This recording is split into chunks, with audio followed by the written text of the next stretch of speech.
આપણે દુકાને કરાયું હોય મિસ્ત્રી કામ અને ચાલુ લોકો કરી નાખી આપણે કચોરી ચક્રીની એડ. તો આ બધું કેવી રીતના વિડીયોમાં બન્યા હું તમને કહું. મારું નામ છે ઇમરાન ને હું ગુજરાતથી છું. આપણે રાતના 3 વાગે લગીને જાગીને વ્લોગ એડિટ કર્યો એટલે આપણે સવારે વહેલા ઉઠી ના શક્યા. પછી આપણે સવારે 9 વાગે ઝોમ્બીની જેમ ઉઠી ગયા. પછી નીંદર આવી તો પાછા સોઈ ગયા. પછી આપણે યાદ આવ્યું દુકાને જવું છે તો આપણે પાછા ઉઠી ગયા. આપણે બહાર નીકળીને જરાક તડકો લીધો. પછી આપણે સામે બીજા ઘરે ગયા. પછી આપણે બ્રશ કરતા કરતા ટિકટોક યાદ આવી ગયું તો આપણે તેરી પ્યારી પ્યારી દો ક્યાં કરી નાખી.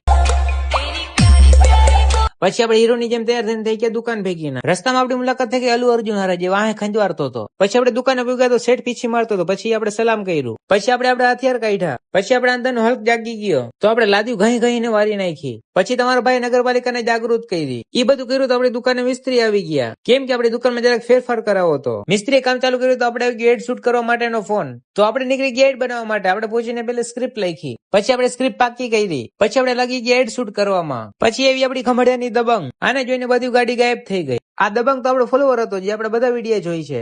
એડ શૂટ થઈ ગયું હું ને મારો કેમેરામેન અમે થઈ ગયા દુકાન ભેગી ના. દુકાને ભૂગ્યા તો પ્રતાપભાઈ ઉપર હતા જે 120 ના ઢોસા આપે છે. પછી આપણી દુકાને આવ્યો બદમોસ. આ બદમોસ ને સ્નેપચેટ થી બહુ બીક લાગે. હું ફોન કાઢું ત્યારે મોઢું ઢાંકી લે છે. પછી આપણે થઈ ગયા જમવા ભેગી ના કેમ કે આપણે બહુ ભૂખ લાગી હતી. આપણે રસ્તામાં મળી ગઈ ભગત સેલ્સ એજન્સી. મને કે આપણી દુકાનની જરાક એડ કરી નાખો તો અમને દુકાને કચોરી ચકરી બિસ્કીટ પીપર ચોકલેટ બધું હોલસેલ કરતા પણ સસ્તા ભાવમાં મળી જશે. નીચે કેપ્શનમાં નંબર આપેલ છે ફોન કરીને 2-3 લાખનો માલ લખાવી નાખો. પછી આપણે જરાક આગળ આવ્યો તો આપણા કલેજા ઉભા હતા જે આપણે બોલાવતા હતા પણ આપણે લાગી હતી ભૂખ એટલે આપણે આવી રીતના કઈક મોટું કરીને આપણે નીકળી ગયા. કેમ કે હું અહીંયા જતો આપણી અણી કાઢી લેતી. પેલા આપણે સામેના ઘરે ગયા કેમ કે આપણી પાવર બેંક અહીંયા પડી હતી પણ અહીંયા તો આપણે મોટા ભાઈ સુતા હતા. આપણે પાવર બેંક તો લઈ લીધી પણ આપણા બૂટના પગલે થઈ ગયા હતા. હવે મોટા ભાઈ જાગે એની પેલા ભાગો. આપણે જમીને થઈ ગયા દુકાન ભેગી ના પણ અહીંયા બારે તો વરસાદે આવતો હતો. આપણે દુકાને ભેગો તો આપણા માટે એક પાર્સલ આવી ગયું હતું. પછી આપણે એ પાર્સલ ખોલી નાખ્યું. એ પાર્સલ ખોલીને જોયું તો અંદર હતા 200 કવર. પછી આ કવરમાં ભાવ લખતા લખતા પડી ગઈ રાત. આપણે માલ ઠેકાણે રાખીને દુકાન કરી દીધી બંધ. તો આપણો આજનો આખો દિવસ કઈક આવો ગયો. નીચે ફોલો બટન આપેલ છે દબાવી દઈએ એટલે આપણે બીજો વિડીયો આવે એટલે તમને ખબર પડી જાય.